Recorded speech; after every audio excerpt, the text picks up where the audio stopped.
Welcome to RetroQuest, my retro video gaming podcast where I force my son to do the intro a whole bunch of times over and over again. I'm your host, Joystick Cowboy, and my co-host as always is Sako, the teenage prodigy. Hello, everyone. Yep. He's all fucking talkative and shit like 5 minutes ago until I made him do the intro a bunch of times. My fault. I was doing microphone stuff because I had a problem. Anyway, like we've been sitting in here for like 45 minutes doing microphone stuff. Yes, I blame myself really, but also I blame Sako because he got a new computer. So I was ready. Okay, so here we are, episode 15, 14.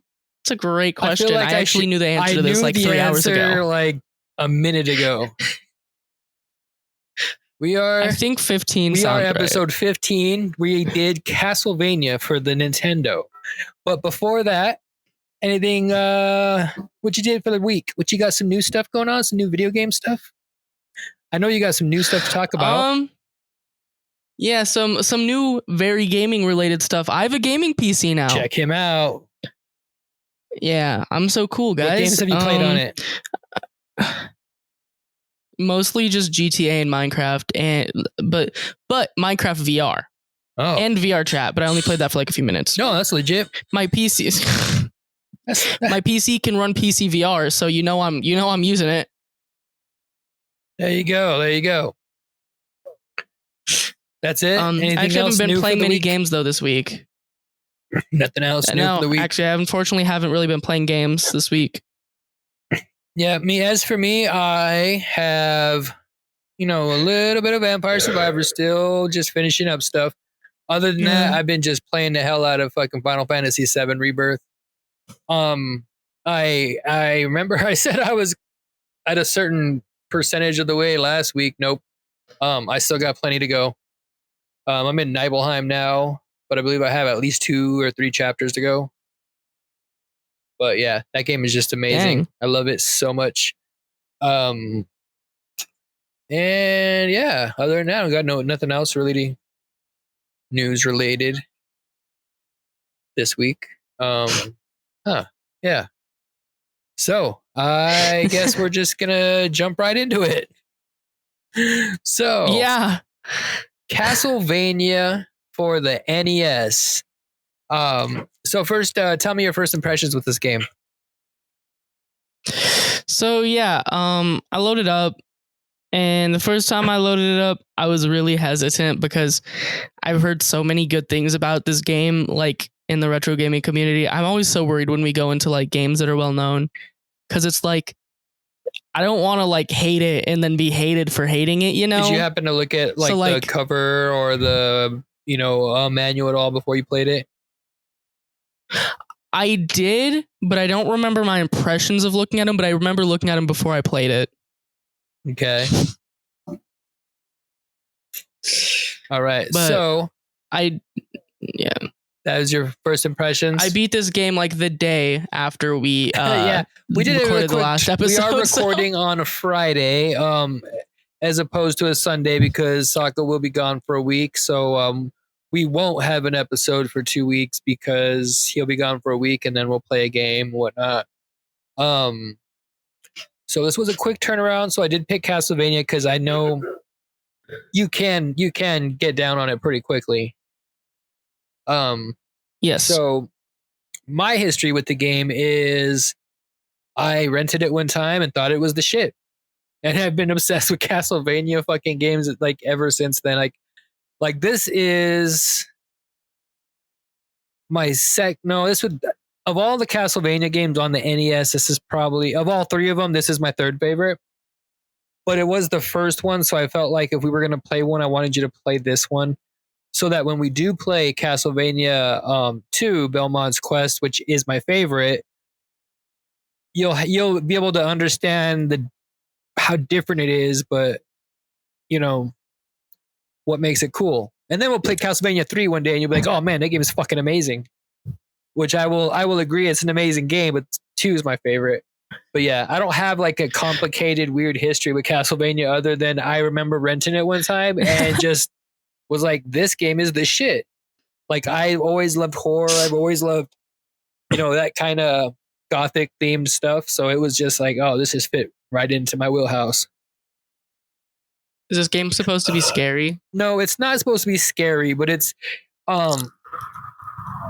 supposed to be like horror themed, but it's supposed to be mockingly of horror. Like, when you beat it? Yeah, okay. You saw like the names. Like, it takes universal monsters. Like, it's gothic, but it's also like horror in it. But it's kind of,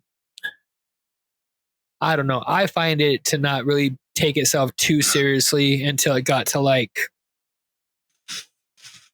the like PlayStation shit. When it got like super, it got like anime and serious about itself and shit.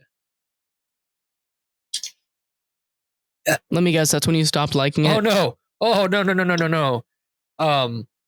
The Symphony of the Night and the PlayStation, that game, that's when they say Metroidvania, like that whole that Castlevania Symphony of the Night for the PS1, that's like where the Vania half part of Metroidvania comes from. I thought not from like the Vania half. It's from Castlevania, but it's not from these Castlevania games. The Castlevania like series has gone through a lot of different like changes. Like the first, like this game is very linear. It's like, level to level to level.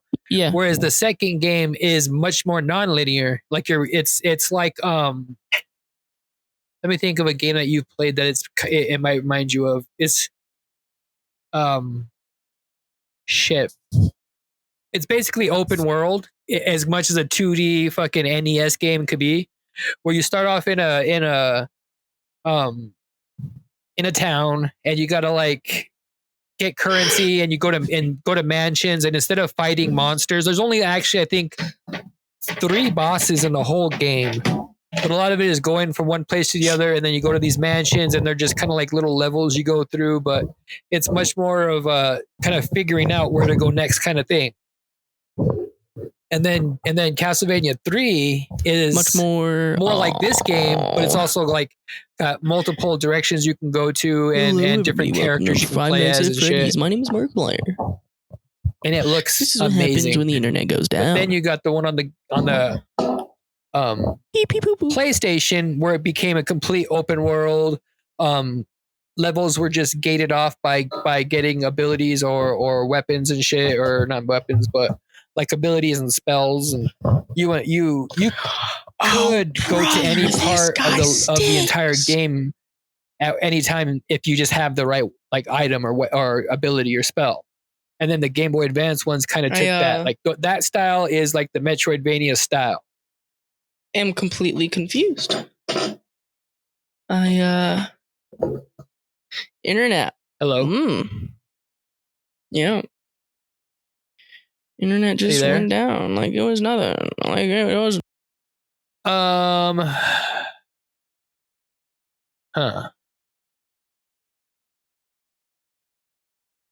So I think Sako went somewhere. Bye-byes. It was nothing. Are you back? Internet went down like it was nothing. Okay, so anyway, Castlevania went through different stages. Game Boy Advance and the PlayStation or non-linear games, and yeah. Anyhow, so let's get to this game, shall we? Let's. So tell me your thoughts on this game. You want to hear a little bit of the background, some Wikipedia stuff, or nah? I don't really care. Why not? Oh, you do? Okay, well, sure. Castlevania, also known as Akimojo Dracula, in Japan. Hold on. No, that's what it's called. It's called Akimojo Dracula. Hold on. I knew that off the top. I knew that off the top of my head. I got to pull up the article real quick. All right, so yeah, it was. You said it like you were reading a script. Akimojo Dracula. Well, because like I know what it's called in Japan. So it's a gothic horror game released in '86. Damn. 1986. It's for the Family Computer Disk System, or the 1987. Famicom. It is a side-scrolling. They say it's a side-scrolling platformer, and it is, but I would think of it more as like an action platform. You know, like it's a lot. It's a lot more. You don't want to know what I'd think of it as? What do you think of it as? A rudimentary platformer with action built into it. Well, yeah, that's kind of what I would say is an action platformer is. Most action platformers aren't going to have like super fucking complicated platforming, especially back in that day. Meat Boy. Yeah, but this is 1986. Fair. Man, this game was made before the tragic bite of 87. I don't know what that is. That's even more tragic. Okay. So, Akimojo Dracula. Dracula. Yep. Akimojo Dracula. Yeah. Akimojo Dracula. So what'd you think of this game? Akimojo Dracula. Was this a game you digged on? Was this cool? Did you like it? Okay. I did it. Okay. Let me rephrase it this way, because any other way would be not doing my actual opinions justice. Okay. I didn't like the game that much. How dare you? I did find it fun. Like I didn't enjoy it, but I found like it fun, like kind of a love-hate relationship with this. And I don't know why, because I played it twice. But first time it felt too easy, and I only used a rewind 4 times, and I beat it in like less than an hour. And then the second time it felt way too hard, and it took me like 2 hours to beat with no rewinds. I don't know. And like it just felt the difficulty curve was like not really a curve. It was like walking up and down like mountains. It was like hiking.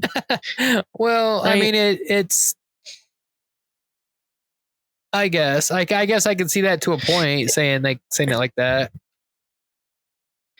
Like it just, as you said, it didn't take itself too seriously, and I do appreciate that, but I feel like it could have taken itself a little more serious, and that would have definitely like made me like it a little more. It felt like it wasn't even confident in like what it was doing, so like it played it all off as a joke. Well, it was it's supposed to be kind of funny. Like that's kind of the point. It doesn't take itself super seriously, but it is a what I would consider a game that you have to get good at it. It's a game that once you start getting good at it and you start realizing, oh, there are tricks to being good at this game, like that is some of the fun of it. Like a Dark Souls game, like I hate to say it's like a Souls-like, but like it's kind of like that. Like when you first jump into this game, like it's fucking hard. Like it's you get hit, you get knocked back like a fucking mile. Some of the enemies just are cheap hitting you all over the place in this game. And the first couple levels, yeah, they're pretty fucking easy. You can get through them. Not really a big deal.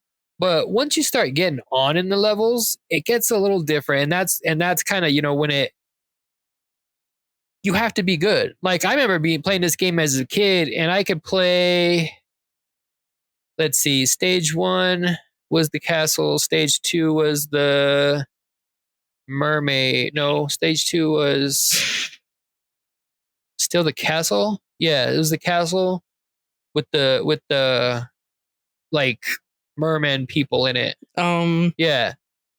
Yes. Like I could get mostly to Frankenstein. Yeah. Who is the second boss after the bat? I believe that is Frankenstein. Yeah, when I was a kid, I could get there pretty good.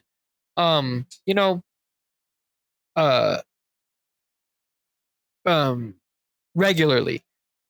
But once it got past that, those levels, once you got like the platforms and the flying Medusa heads and the enemies that cheap shot you just left and fucking right, then it gets hard.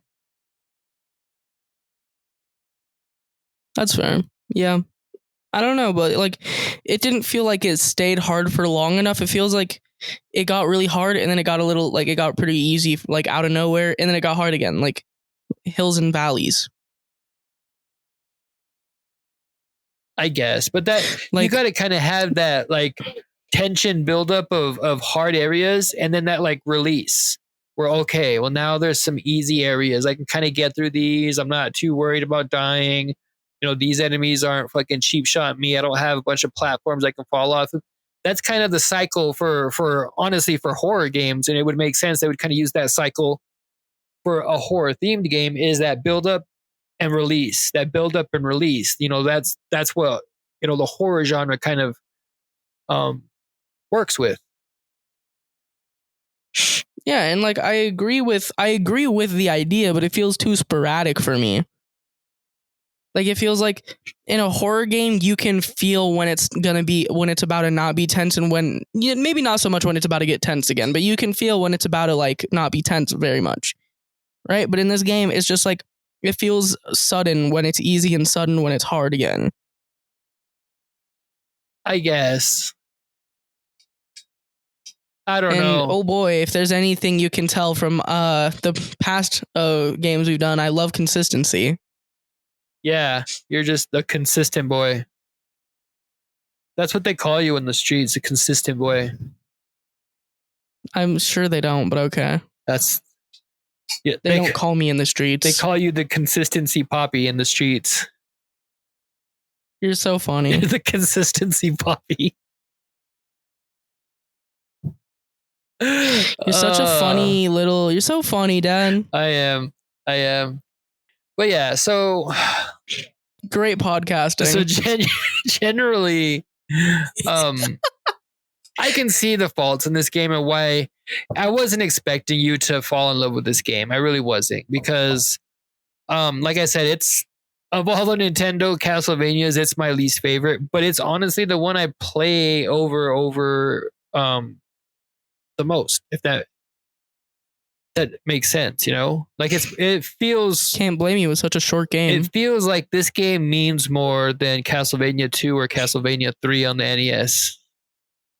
And then you get the Super Nintendo, like Super Castlevania. We're gonna play it, but I'm not a fan. We ain't gonna like a fan it. of that game. You might like it because I can respect what Super Castlevania on the Super Nintendo is. I can respect it, but I just don't like it. But I can respect what it is. And if someone says they like it, I don't fault them for it. I'm not like, oh, why do you like that game? The game sucks. Because there are certain things that people are going to love about it and certain things that people aren't going to love about it. And just the things it does are the things I don't like. But we're going to play Castlevania Rondo on the fucking Turbo Graphics. And you're going to be like, holy shit, that's a fucking Castlevania game. Probably the best Castlevania game, honestly. Bold assumption. It's not that spicy of a take to say that Rondo is the best Castlevania game, honestly.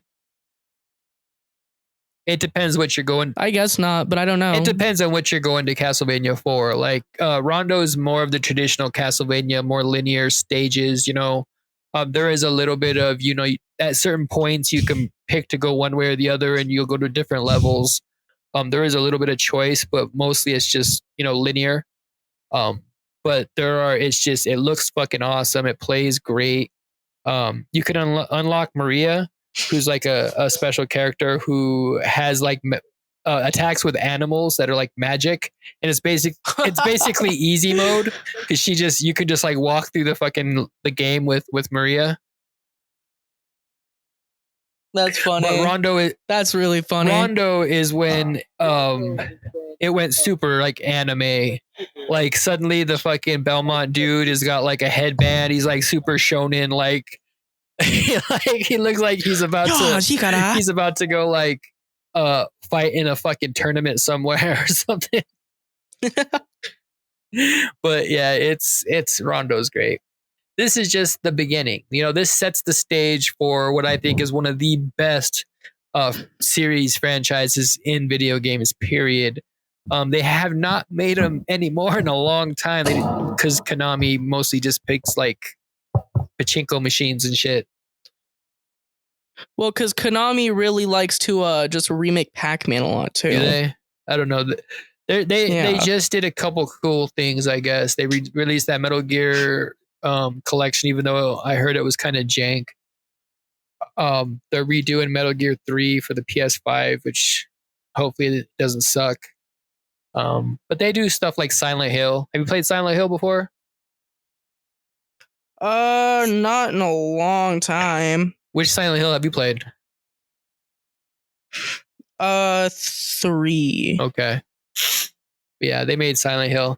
But when they made this game, this was when Konami was doing the right fucking things. Like they were making so many good games that they started a company called Ultra, which also made fucking cool games.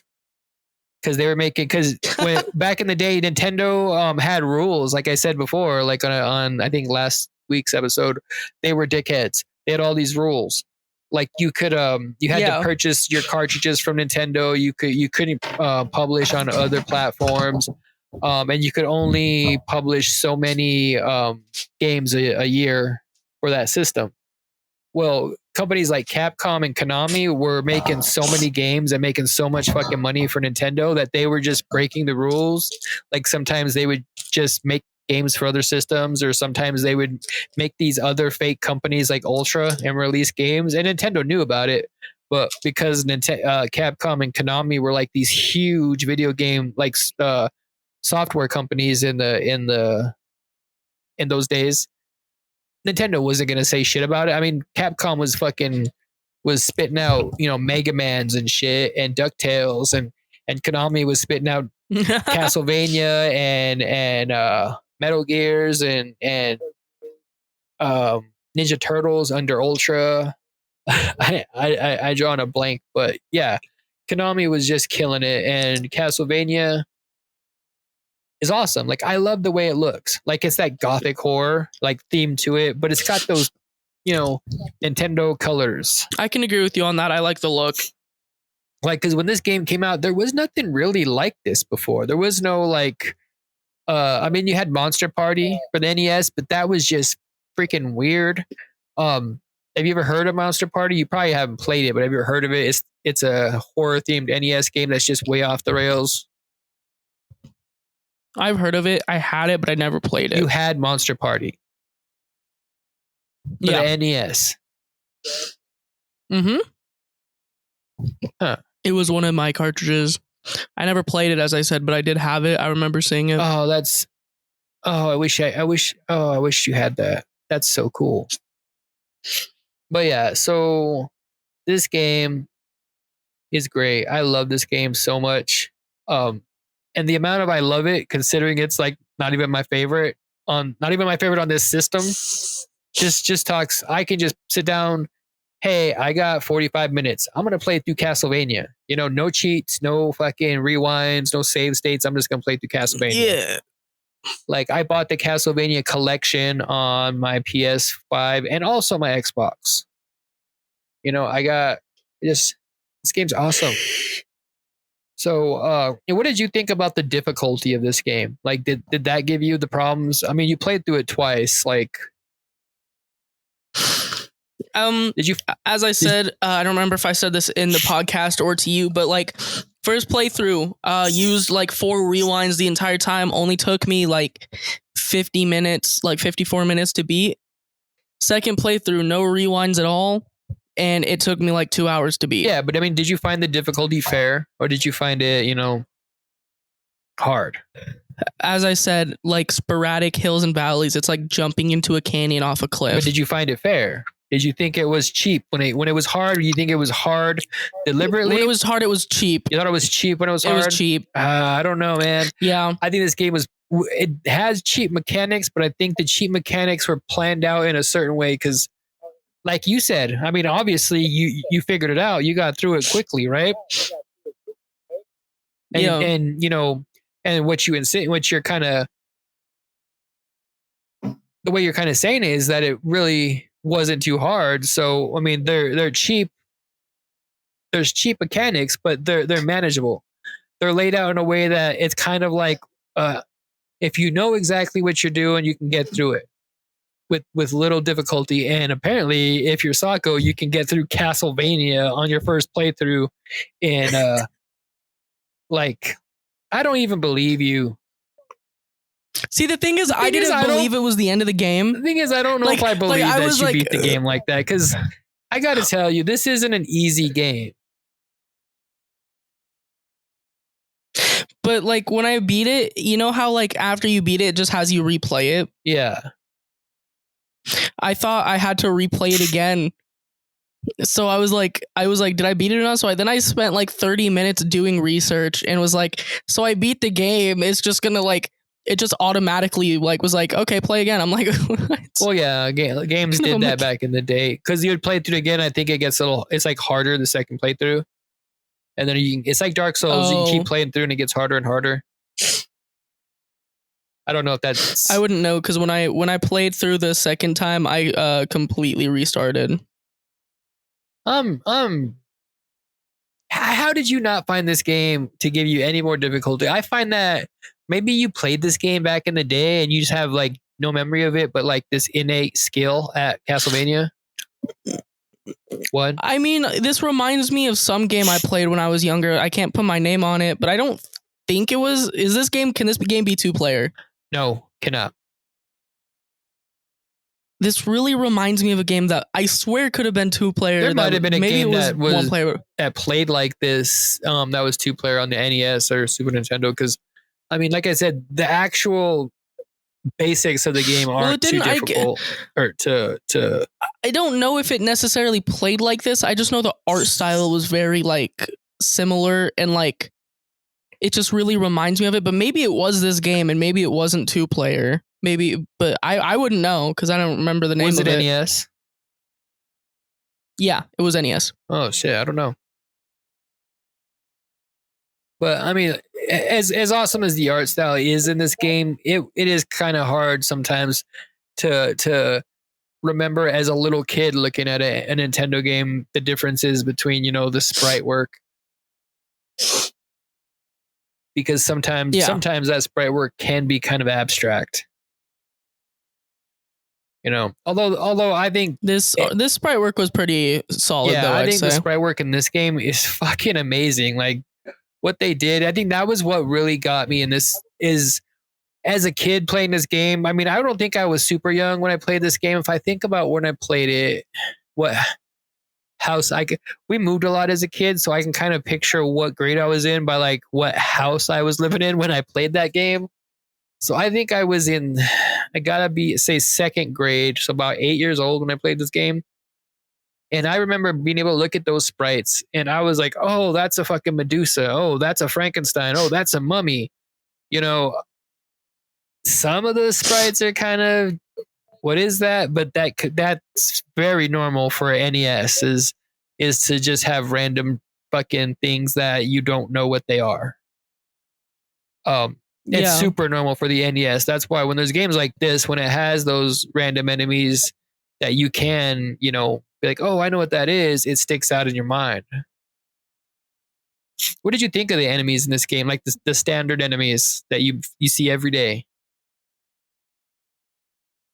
Yeah. I know what you're talking about. Well, what did you think of their design? What do you think of the enemies? Like, I thought they looked pretty good. Like you like the designs of the like duels? Yeah, I like the, like as I said, this wasn't my like favorite game in the world, but I will give it, if anything, I'll give it. It's definitely the design. It's pretty solid. You can, for the most part, tell what you're looking at, like the entire time. Was there any of the like standard enemies that kind of stick out in your mind as things of like, oh, that was actually a really cool enemy, or that looked cool, or you had cool mechanics? Any of them that stick out in your mind? Throwing things took me halfway through the game on my first playthrough to learn how to do it. No, what I meant is, was there any enemies that stick out in Oh, your mind? I thought you were talking about just game mechanics. No, like the enemies. I'm still talking about the enemies. Like, are there any of the enemies that stick out in your mind as being memorable at all? I really liked Medusa. Yeah. I don't know if that's what she's called in the game, Yeah, but she's called I really like Medusa. that one. That one's pretty Any good. of the standard enemies? I like the ghouls. I thought Dracula was an old witch lady. Yes, I remember you saying that to me. I had no clue what I was supposed to be looking at when I saw Dracula. I could have sworn it was just some old witch or something. I guess, but it's obviously Dracula, like, and then it turns into that monster. It's obviously Dracula to you, but like to me, I wasn't thinking like that much into it. If you look at the cover of the game, like Dracula's on the cover of the game. Yeah, but you see, like I wasn't thinking that far into it. I was just like, playing as a kid, like I wasn't putting two and two together. As a kid, it's supposed to be like, oh, Dracula's on the cover. Because you gotta remember, as a kid, the first thing you're gonna see is the cover to the game, whether you're renting it or buying it. You're gonna see that packaging and that manual before you ever play that game. So yeah, you're automatically gonna know, oh, it's Castlevania, Transylvania. Oh, I get it. There's a picture of Dracula on the front cover. Obviously, this is Dracula related. See, but also like I don't know what Dracula like official design looks like when I think of like. God, you're such like a Dracula. Gen Z kid that like doesn't even know what Dracula looks like. I think of Dracula. When I think of Dracula, I think of like Count Dracula from like the like from Sesame Street. Well, that's kind of still even what Dracula looks like. Well, yeah, like it is, but it's still like form. I'm just like I'm not thinking. Yeah, see, it's like it's still different though because it's a puppet. I guess, but I thought every single boss in this game was awesome. Really, I liked the bosses. Even the giant bat. They weren't like my favorite or anything, but I liked even them. The giant bat in this game. The first boss I thought was cool. I out of all the bosses, the one I think that are the lamest, honestly, are the mummies. And not just like mechanic wise. I just mean they're cool, but I don't think they look that cool. Whereas I can say the bat looks cool, Medusa looks cool, fucking Frankenstein and his little Igor guy look cool. Death looks super cool, and the Dracula old lady looks pretty cool. The sound design of this game really sets the mood as well. I don't like to give this game a lot because it was just like super, but like the sound design was good. Like, yeah. I mean, the level design was good too, because this is another one of those games where it actually felt like progression. Like it felt like you were going through this castle. Like, oh, I'm in the courtyard. I'm in the front entrance now, part of it. Oh, okay. I'm kind of going through it. I'm in a little grotto area. Oh, now I'm climbing up a clock tower. Now I'm going up, to the main tower of this castle. And then finally you're going up the long stairs until you get to Dracula. Like I think the levels, the layout, it reminded me kind of in a way like almost like Wizards and Warriors, but not really. Yeah. Because that's more of like a quest as you're going through different places in the land. Whereas this is more as you're going through different parts of the castle to get through the castle, but kind of that same, like you actually feel like you're making progression as far as it's not just like, oh, level 1, here's the forest level. Oh, level 2, here's the, jumping level. Oh, level 3, here's the water level. I mean, it kind of does that, but I definitely agree. It does that, but no, not really. It does. Well, I mean, I guess it does, but like in a good, like in a decent way. It does it very thematic with good like progression. Like it does it thematically. Like it does it in a way that you feel like you're actually moving through this castle. Like, yeah, see, that's right. And I think the fact that there's a map kind of helps, right? Like between levels or chapters, or whatever. That's kind of where there's like a map that shows you where you are. Like shows you as you're going. That's kind of where I feel like it's like that Wizards and Warriors, just showing you that map kind of in your mind makes it feel more grandiose, more like an adventure, more like you're actually doing this thing. and Because I mean, imagine you pick up this game, no art, you play it flat, and you remove the map. Then it just seems like a bunch of levels. kind of, but not really, because you can still kind of like they do follow a theme.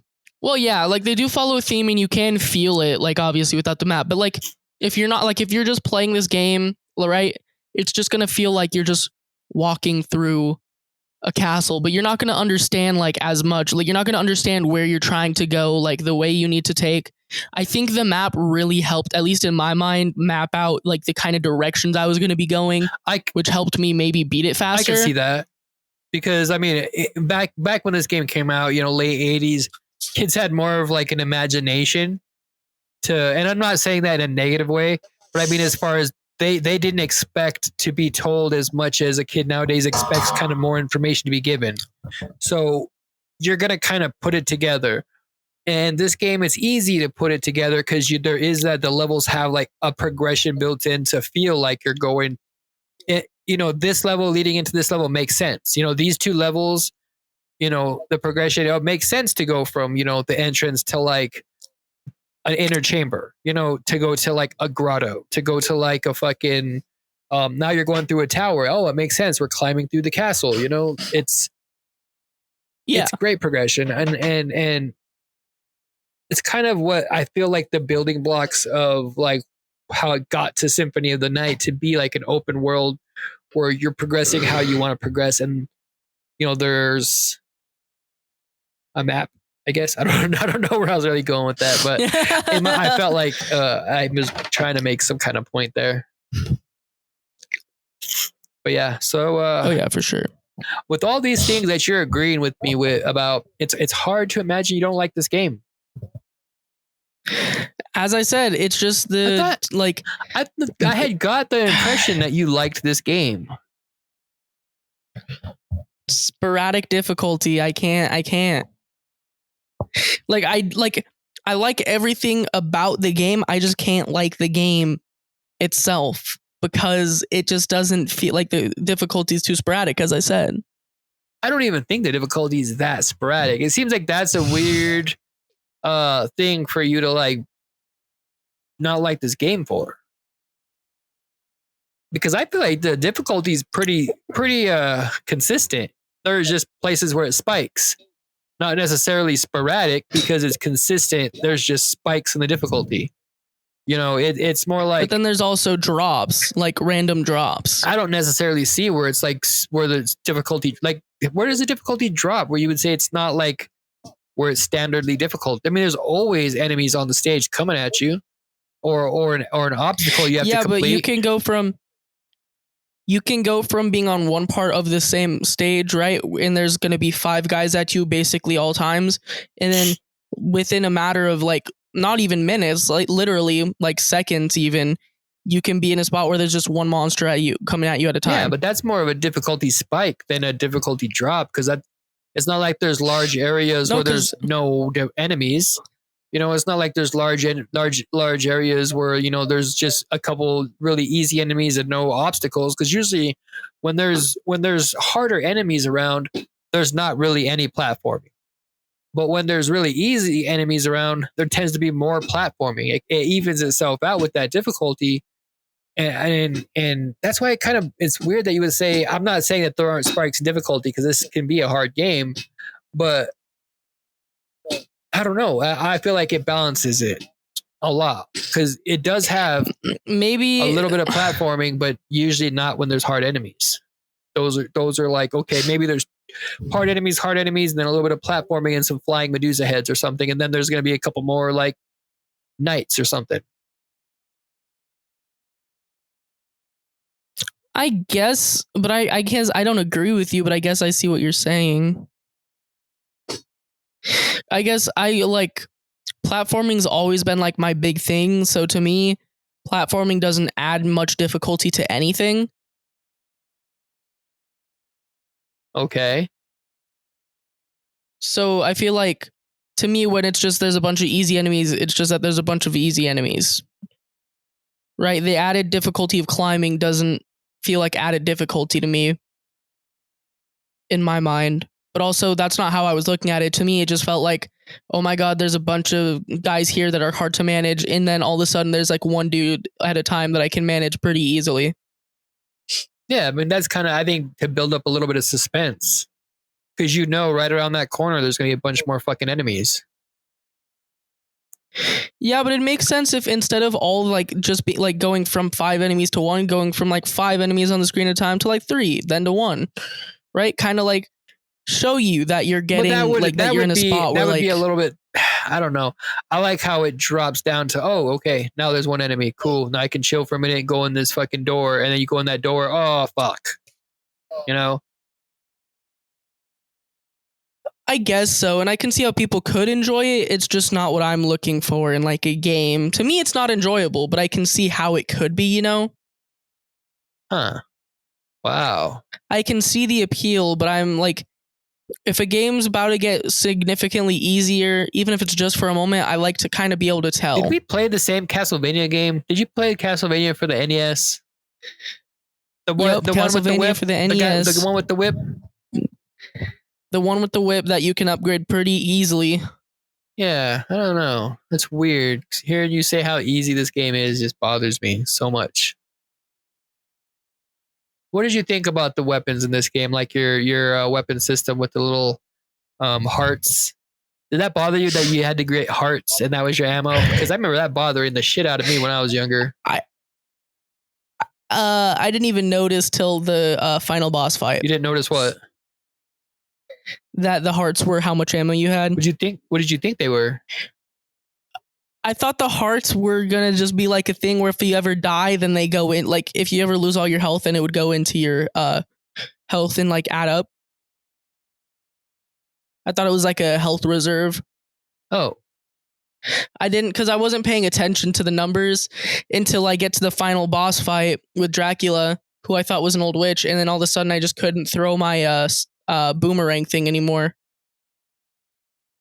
And I'm like, why can't I throw it? So then that was my fourth rewind. My fourth rewind wasn't even like a difficulty thing. I was just trying to figure out what happened, and then I realized, oh, my hearts are going down every time I throw this. Wow, I thought we were going to sit here and talk about how cool Castlevania was, and that's not at all the conversation we're having. As I said, I like everything about the game. I just can't like the game because it's too easy and then it's too hard. Oh my god, why'd you stop saying Castlevania is easy? Well, okay, it's okay to say Castlevania is easy. Stop saying it's too easy. That's, I don't know. I mean, would you rather I lie about it? Like, kind of. That's just, it's kind of true. Kind of. Kind of. Kind of is crazy. This is Akimoto Dracula we're talking about. This is like, you know, Simon Belmont. Did you ever watch Captain N? I think I've asked you that before. No. Well, Captain N was a video game cartoon where the guy got sucked in a game. Anyway, this was one of the characters on there, and he was a douchebag on that cartoon. So I never liked the character of Simon Belmont because he was a pompous like douche on that cartoon. And he didn't look like Conan the Barbarian like the guy on the cover of this one does. Did you look at the cover of this game? Where it's a very like... That's the third time you've asked me. Where it's a very Conan the Barbarian looking guy with a whip. Yeah. You know, and really like... In the cartoon, he was like wearing like a bomber jacket and goggles, and he looked like kind of like a fucking... like a Indiana Jones kind of character. Oh my god. I think because he had a whip, maybe that's why they made him an Indiana Jones kind of character. But yeah, no, that definitely makes sense. Yeah. So yeah, I guess we're not going to sit and talk about how cool one of my favorite games. Well, I guess it's not one of my favorite games. I'm not going to say that. I knew it was going to disappoint you, but I couldn't lie. I can't be super disappointed because it's not like this is like my favorite fucking Castlevania game, and there is I know there's no difficulty spikes in Castlevania 2, which is my favorite, which we'll play. Maybe we'll play Castlevania 3 before we play 2, because then you'll just be like, oh, it'll give you more respect for Castlevania, because Castlevania 3 just did a lot for the NES. Like it is an amazingly deep game for the NES. It looks really good for being a NES game, and it has a lot of cool mechanics in it. So maybe we'll play that. But yeah, I guess I don't really have much more to say about this game because you've hurt me deeply, Sako, by not loving Castlevania. That wasn't the point. No, I'm just that joking. wasn't the I'm point. being melodramatic. I'm being stupid. I love the whole Castlevania series. Is not my favorite, and I do agree with a lot of stuff you said, except for the difficulty spikes. I still I don't know if I agree with you on that. I can agree with you that, like I said, difficulty spikes. Maybe it's because this varying difficulty that you say. I think that's just kind of like game design at that time. I think for you, because this game was hard for you as a youngster, you don't want to, like, when a game's hard for you as a youngster, it's really hard for you to believe that it was easy for me. It wasn't super hard for me as a kid. Like I said, I could consistently get to like Frankenstein, which is like the second level. No, Frankenstein's not the second level, dude. I think the second level is like fucking the mummies, or the Medusa's the second boss, because it's the bat, then Medusa, then the mummies, and then Frankenstein. So really the fourth level, the only ones after That's still level 4. After Frankenstein, it's only fucking death, I think. If I remember correctly, the only level after Frankenstein is Death's level. Well, and then, you know. So I mean that's like Dracula. So I mean, yeah. That's still relatively far. I mean, that's stage 12. Yep, stage 12 out of 18 stages consistently as a fucking 8-year-old. So I'm not going to sit here and say this is an amazingly hard game. I mean, I just know the later levels have harder spots and they're cheaper spots. And I'm not going to say it's there's this rich, deep gameplay that gets hard. No, it's a lot of cheap shit. It's a lot of knockback, because the knockback in this game, you get touched by anything and it sends you back like 10 fucking feet. You go like fly. You're back there. Like, I think that is the most difficult part of this entire game is the knockback when you get hit by an enemy. Because more often than not, I only really die when I get hit by a fucking enemy and knocked into a fucking like a pit. Like I don't usually get killed by enemies, because I'm pretty good at this game to where I can avoid getting hit. I know where the enemy placement and everything, the way they spawn. I've got that down. It's just when you get like a random Medusa head that comes around that fucking spawns and hits you the wrong spot and knocks you into a pit, and that's when I die.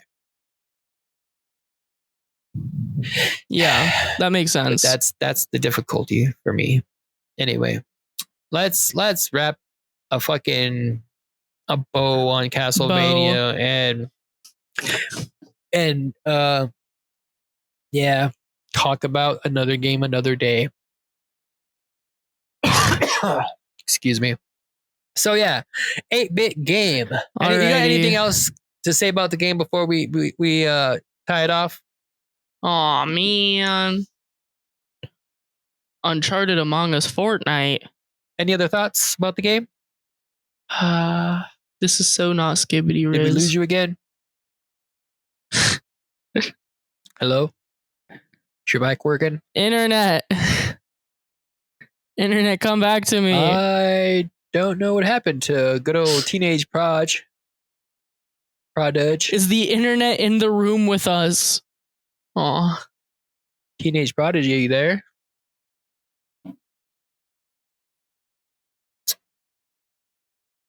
Oh, so. Well, he's gone. He's going to probably have to redo his internet real quick. I'm going to talk about how he's wrong about Castlevania. It does not have like weird valleys and dips and difficulty. It has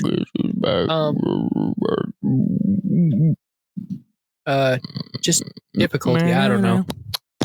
He makes a lot of points. I just don't like how he contradicts me. I've created. Okay.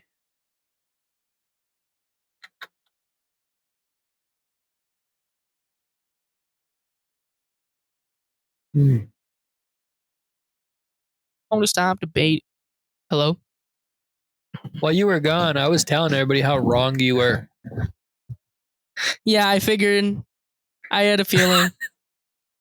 I'm just joking. I wasn't. I was going to, and then there was silence that got weird and awkward that I'm not going to edit out because I am lazy. I might edit it out. I wouldn't blame really you. bad. Probably sounds really bad. All right. Anyway, any closing thoughts about this game before we tie it off? Konami, I love you, but you definitely could have done better. You love Konami? Yeah, they made Pac-Man. I love Konami then. I don't love Konami now. I don't know what Konami does now. Pachinko machines. I don't know what that means. You do. I showed you. You saw a picture of a pachinko machine. Yeah. I know what that means. My bad. I didn't mean to lie. So, anyway, any closing thoughts? Nope. Unfortunately, no. All right, so let's give it a score. On this 8-bit NES game entitled Castlevania, what would you give it out of a score of 8? 3. Oh, no, a 3? No. 4. You give it a 4? Yeah, I can give it a 4. Like a C? Not that bad, like right in the middle? A 50% is an F, Dad. Well, I mean, I'm talking about like it's an average rating, a 4, right in the middle. I guess so. You would think the scale of 1 to 8, I would imagine that'd be like an average scale. Like the worst NES game would be a 1 and the best NES game would be an 8. So I mean it'd be a curve kind of scale. So like a 4 would be right in the middle. I guess if it's a curve scale, then I'm gonna have to give it a 3. Oh, god damn you. Okay. All right, I can live with that. You give it a 3? I mean, I'm going to give it a fucking 4. I'm going to give it a 4. I'm just joking. I'm just joking. I'm not giving it a 4. I'm going to give it like a 6. I have to give it at least a 6. Yeah, it's not my favorite Castlevania game, but it is like a Castlevania game, which means like I still love it and it is still a great game. Like objectively compared to like a lot of other NES games at the time in 86, this was a great game. Like this was fucking cool. Like it looked cool. It had awesome mechanics. It played pretty tight. You know, the controls, you were very responsive to what you were doing. Like, and that's kind of how it had to be for a game with this kind of difficulty, you know? And I love the weapon system. And I love the upgrade system you can get for your weapon system. I love how you can upgrade your whip. I thought it was cool. So yeah, a 6. Okay. Yeah, that's fine. I can't be mad at that. You gave it a 3. I gave it a 6. We got it. Now, anything else? We should probably pick the game we're gonna play in 2 weeks. 2 weeks. Let's jump into another game that means a lot to me because I actually like it. How about this? We will play.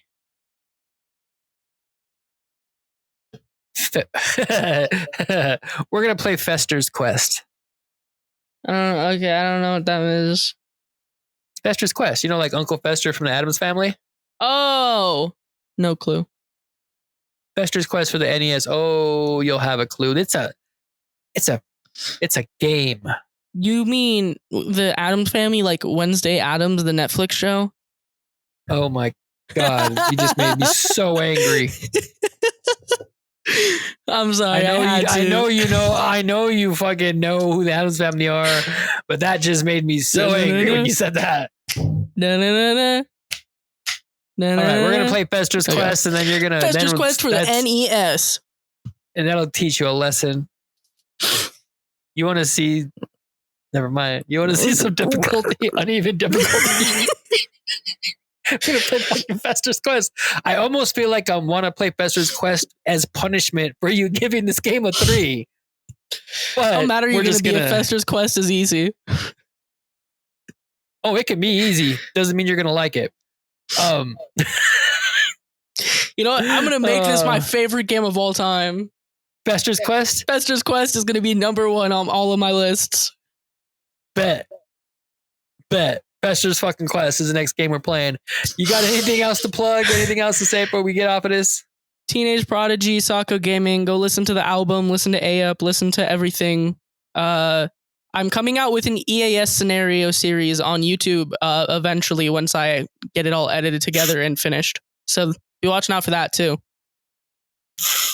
All right, and I am the Teenage Prodigy. I'm not you're the Teenage Prodigy. What?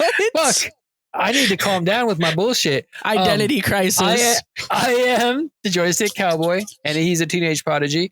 This has been RetroQuest. If you like the show, please like and subscribe. If you're on YouTube, if you're on, any of the other podcast aggregators, please leave us a rating.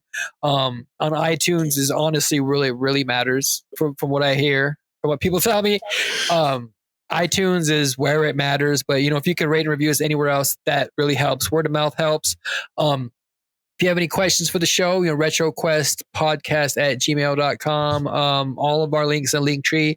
You got Joystick Cowboy on X, Facebook. Hit me up with a message. X.